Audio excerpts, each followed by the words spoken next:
I'm going to do my best to show you what I'm doing here. It's extremely difficult to try to video this and do it at the same time.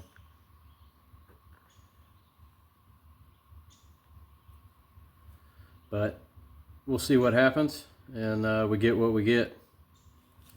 Put my respirator on, we'll get started. Face shield and respirator, everyone.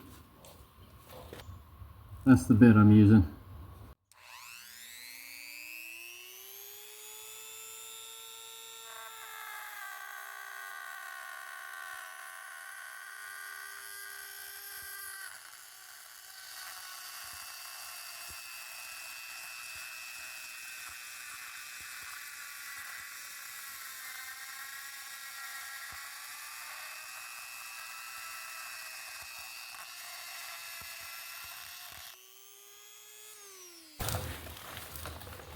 The bit came loose.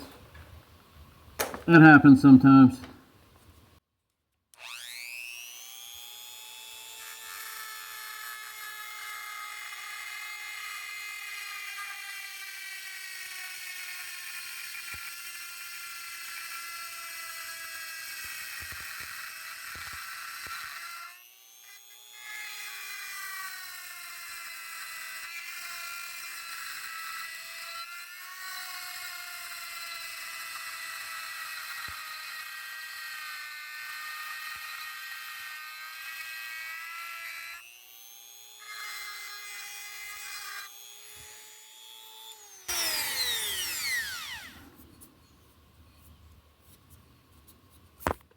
Remember to not take too much, because if you take too much, you're in real trouble, because once metal's gone, it's gone. Unless you know how to weld or want to order a new head. So this is very, very important that you don't mess up, measure often, and get it right.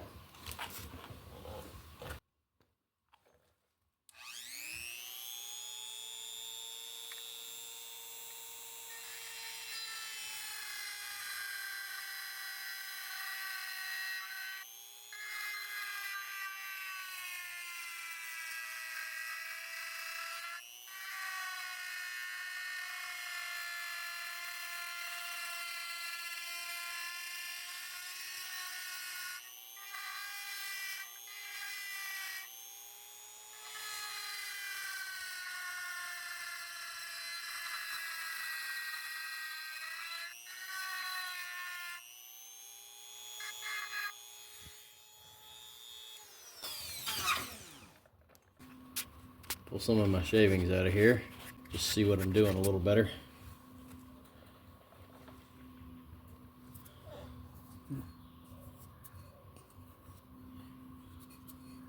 Clean that off a little bit.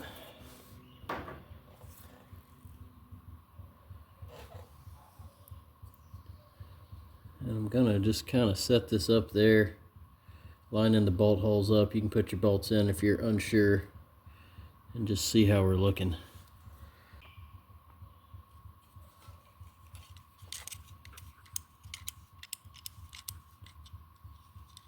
Oops, got off a metric there. Get it back down to roughly 30. And get it where y'all can see. See, we're getting pretty close.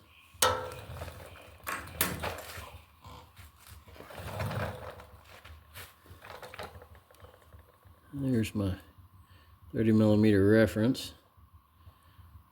We're not too far away. Back to it. So what I'm doing is I'm cutting in here. I'm trying to cut on this side because it's a little harder to get to, and I'll keep setting my adapter in here, lining up the bolt holes carefully, or putting the bolts in if you're not. That's probably a safer way. And then you can just run your finger inside the hole and you can feel where you need to continue working. And you can see it a little bit on some of it, but On this side you can see, but this side you can't. You just have to go by feel. Again, check this often. Cut just a little bit. The biggest mistake you can make is cutting too much. You'd be better off just not cutting as much as you needed to than you would be if you cut too much. If you get outside the O-ring seal, you have a major problem.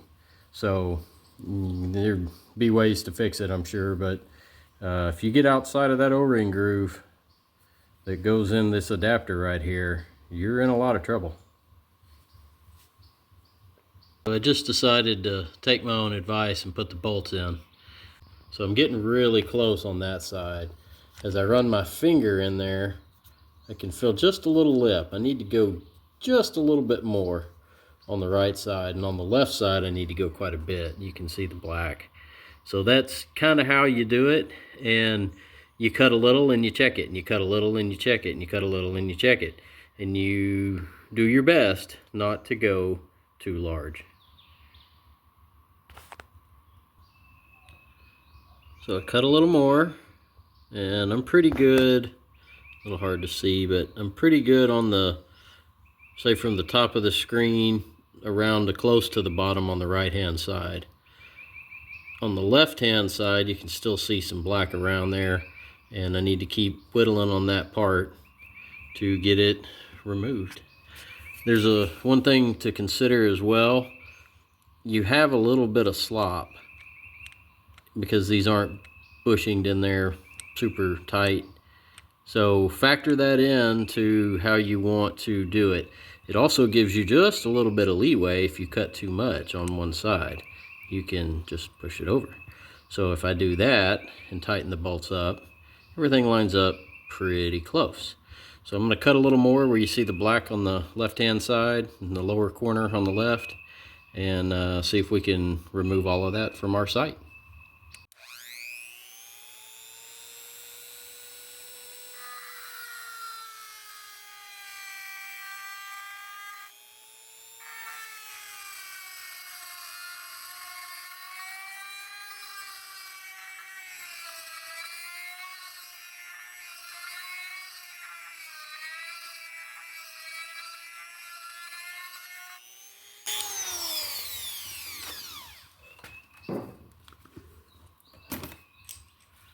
Okay, so let's check it again, see what we got. Now, I wasn't cutting on the edge for very long. That first pass or two was really about it. The rest of the time I was just removing some meat a little deeper in. So it doesn't take much. So let's get our bolts started. We almost got all that out where we want it.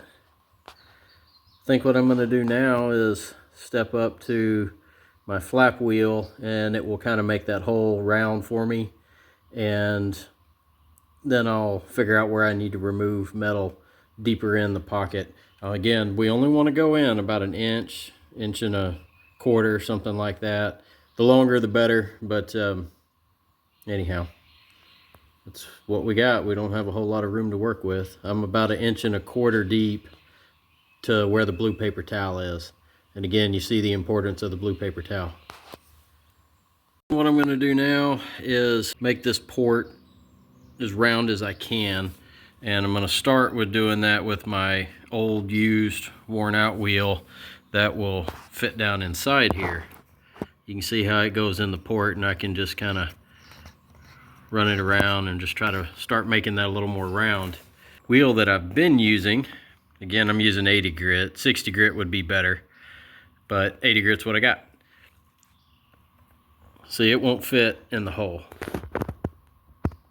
So while this will be good for making it round, I don't really want to make that hole much larger at this point. So a little bit larger will be okay. But for now, I'm just going to start and make that a little more round and just complete the taper. There's your little head-on view of what it currently looks like, and it'll get better.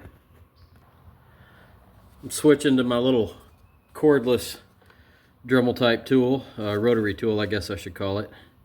And this one's a battery powered Hyper Tough. I also have a corded Hyper Tough, and the tools get hot. You can't do this all in one sitting. You cannot do it all at one time. So don't try to do that. If you try to do that, you're just going to burn your tools up. And when the tools get hot, they need a break. Just kind of like you when you're working outside. When you get hot, you need a break.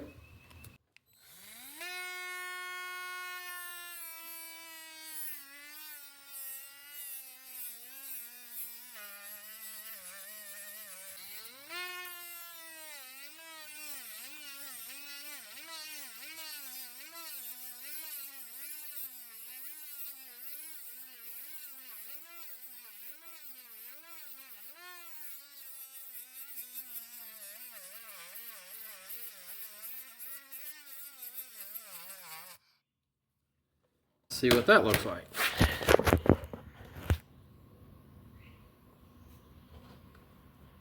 So that's getting decent right there, but you see how it makes it a little more round, it smooths everything out, and that's really what we're trying to do, a smooth transition. Okay, so now I'm ready to move on to my larger flap wheel here, and this is the one that I use to do all of the boring of the adapter. Again, you want to use very light pressure here. Allow the tool to do the work. It does take time.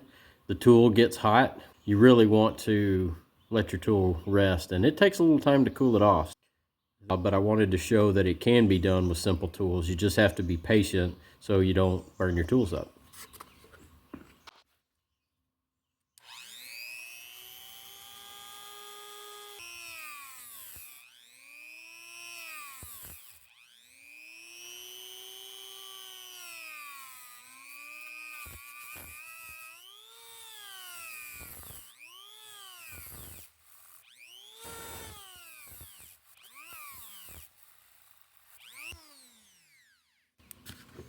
So when that happens, typically your chuck might be a little bit loose. Sometimes it just happens. It was just a little bit loose. Wobbles are generally due to a loose tool. You see how it's starting to give us our finished taper in there. Still a little bit out of round, but it's getting pretty close. It's also a good time if you want.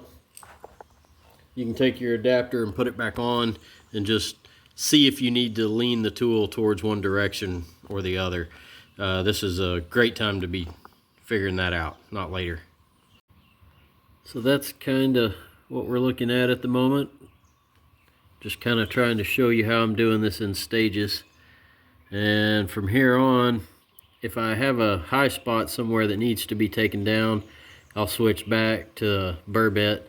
It is a slow process. It does take time. Be patient. Don't try to do it all at once. Just do it right. Do it once, and you really only got one shot at this if you decide to do it. It's critical. And there we have what I hope is a finished project. I'm going to pull my paper towels out. Here's first one. And here comes our second one. Good time to reach in there and pull out any excess that you can.